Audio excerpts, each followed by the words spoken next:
स्वामी नामदेव जी का नाम तो आपने सुना होगा। स्वामी नामदेव जी एक बहुत बड़े उच्च कोटि के संत हुए, और वो संत ऐसे हुए जिन्होंने साक्षात्कार भगवान जी से किया है। स्वामी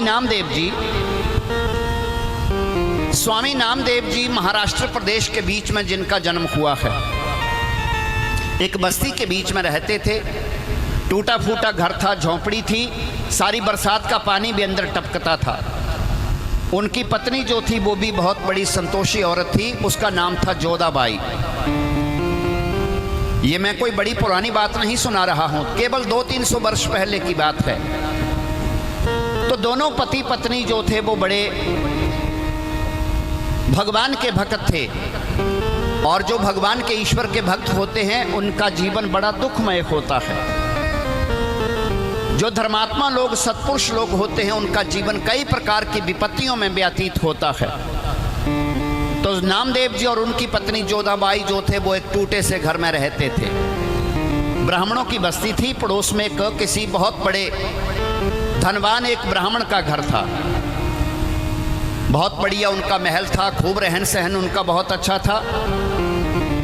एक दिन क्या हुआ, स्वामी नामदेव जी को किसी काम से घर से बाहर जाना पड़ा। उन्होंने अपनी स्त्री से कहा कि मैं देवी संध्या तक वापिस आ जाऊंगा। पीछे से जोधाबाई अकेली थी। अब क्या हुआ कि दोपहर का समय आया तो पड़ोसिन उस घर में वो ब्राह्मणी चली आई। तो ब्राह्मणी ने जोधाबाई के पास बैठ करके आपस में वार्तालाप करना शुरू किया, लेकिन उसने घर भी देखा, उसने उसके शरीर की हालत भी देखी, बड़ी दयनीय स्थिति देखी। बेचारी के ने साड़ी जो पहनी हुई थी वो भी जगह जगह से फटी पुरानी साड़ी थी।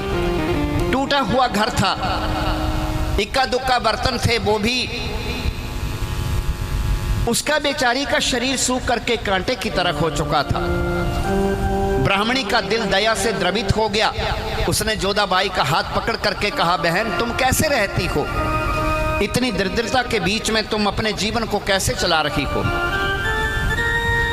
तुम किस प्रकार से अपने जीवन का बसर कर रही हो? लेकिन जोधाबाई ने कहा, बहन मालिक सब कुछ दे रहा है, सबका जीवन उसने चलाया हुआ है, दुख भी तो भगवान का वरदान है। लेकिन जोधाबाई के मन में इतनी दया, उस ब्राह्मणी के मन में इतनी दया आ गई, वो पता नहीं उसके अंदर क्या विचार पैदा हुआ। वो उठी और उसने कहा, बहन जोधाबाई मैं अभी लौट करके आती हूं, तुम बैठना।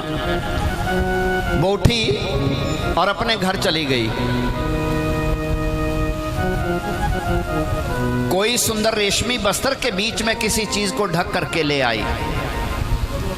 उसने आकर के जोधाबाई से कहा, जोधाबाई ये जो इस बस्तर के अंदर ढकी हुई वस्तु है ये एक पारस है। इसके अंदर पारस है, तुमने नाम सुना होगा। पारस में ये गुण होता है कि लोहे पर घिसा जाए तो लोहा भी क्या हो जाता है? सोना। इस बस्तर के अंदर पारस है। एक रात के लिए ये पारस मैं तुम्हें दे रही हूं, और आज की रात के लिए तुम इस पारस को तुम अपने यहां रखो। आज की रात तुम जितना मर्जी चाहे तुम सोना बना सकती हो, इसलिए इसको तुम अपने पास रखो। पर एक काम करना, प्रातः काल, ये बात मैंने पति को भी नहीं बताई है, ये बात किसी को खबर ना पहुंचे। तुम ऐसा काम करना, सुबह तड़के मेरे पति देव के उठने से पहले ये पारस मुझे हमारा वापिस लौटा देना। उसे विश्वास था कि ये बड़े ईमानदार लोग हैं। उसने पारस तो जोधाबाई के पास दे दिया। वो ब्राह्मणी अपने घर लौट गई। अब पति देव तो नामदेव जी घर में नहीं थे। उन्होंने, जोधाबाई ने सोचा कि जब सायंकाल वो घर आएंगे तो मैं उनके पास ये दूंगी, वो जब जो मर्जी चाहे वो करें।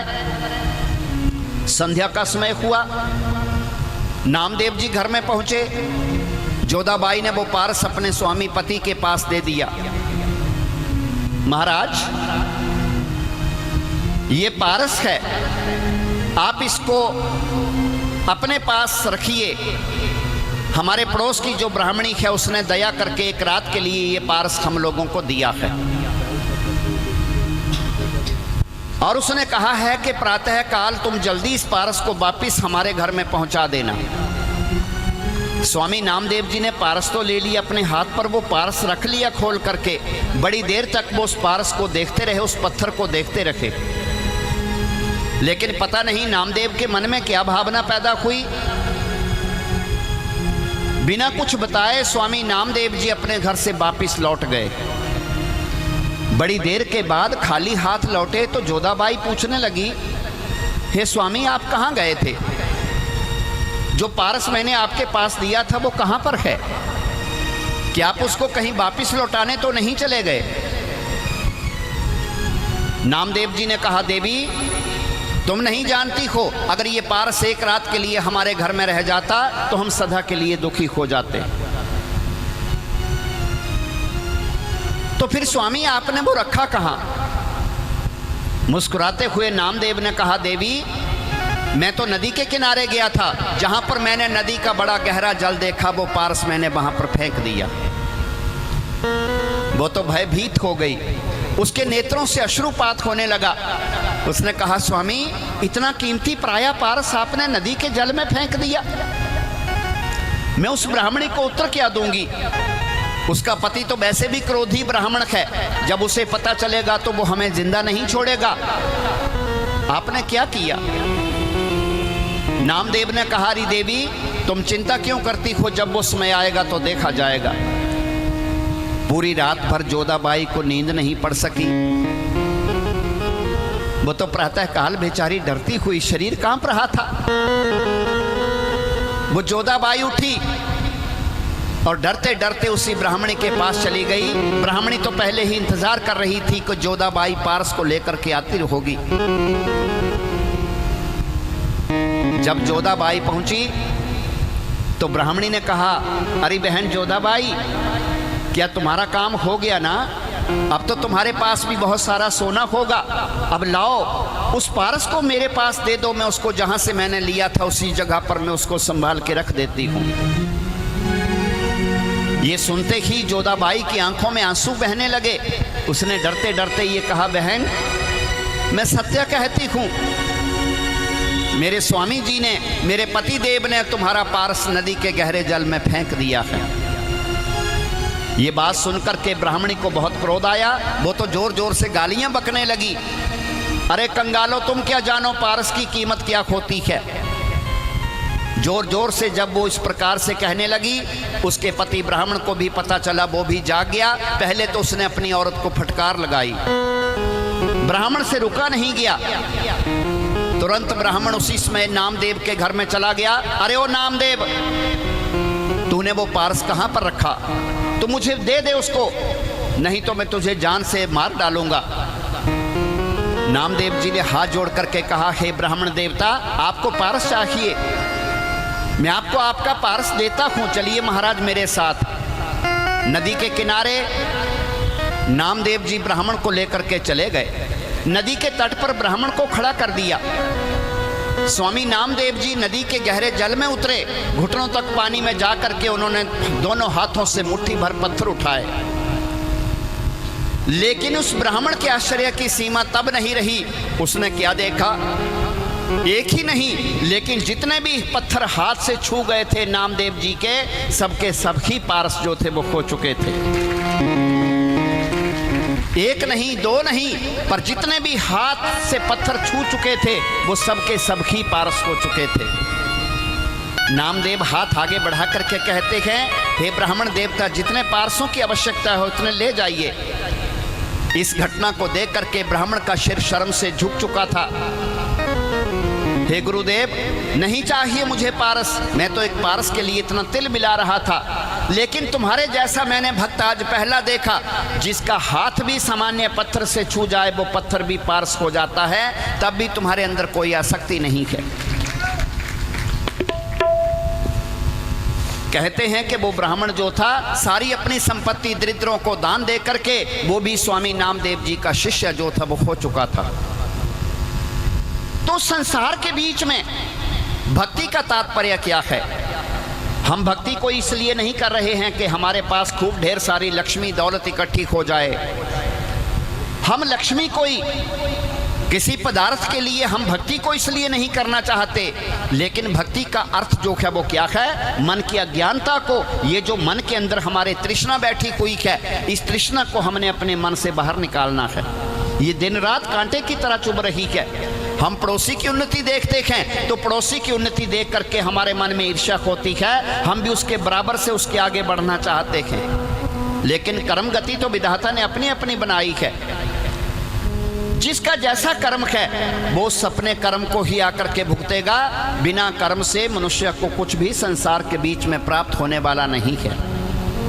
तो इस प्रकार से परमात्मा का भजन, ईश्वर की भक्ति, अच्छे कर्म, सत्संग, ये मनुष्य की अज्ञानता को अंदर से भीतर बाहर निकाल देते हैं। तो हमें सुखी कैसे रहना है? सुख और शांति दो चीजें बताई आपको, और प्रत्येक मनुष्य को ये चाहिए। सुख किस चीज का नाम है? सुख सब्र का नाम है, पदार्थ का नाम सुख नहीं है। हलवाई की दुकान में जाते हो, गुलाब जामुन देख करके मुंह में पानी आ जाता है। आप कितना खा सकते हो? कोई थाल भर के सामने रख दे, महाराज जी खाइए, एक खाओ अच्छा लगेगा, दूसरा भी खा लो अच्छा लगेगा, पर कहीं 2, 4, 5, 6, 10 गलती से खा लिए तो मन खराब हो जाएगा, उल्टी आना शुरू हो जाएगी। उस पदार्थ में सुख नहीं है। वो सुख कहाँ चला गया जो पहले गुलाब जामुन के बीच में ग्रहण करने से आपको मिला? अगर तुमने जरूरत से ज्यादा खा लिए तो वो सुख जो है वो तुम्हारे भीतर में नहीं रहा। तो कहने का तात्पर्य क्या है? इंसान के लिए संतुष्टि, सब्र जो है वो सबसे बड़ा सच्चा सुख है। इससे बड़ा सुख साथियों संसार में और कोई नहीं हो सकता है। दूसरी चीज क्या है? शांति। शांति क्या चीज है? शांति जो है वो केवल मन की पकड़ है। हमारे मन के अंदर स्थिरता का भाव रखे।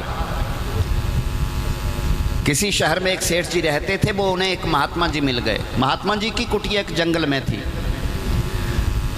तो वो सेठ महात्मा जी के पास गए, महात्मा जी से कहा, महात्मा जी मेरे पास तो भगवान का दिया आपकी कृपा से सब कुछ है, परिवार भी है, पत्नी भी है, कारोबार भी है, लेकिन मेरे मन में सब कुछ होते हुए भी मुझे शांति नहीं मिलती है।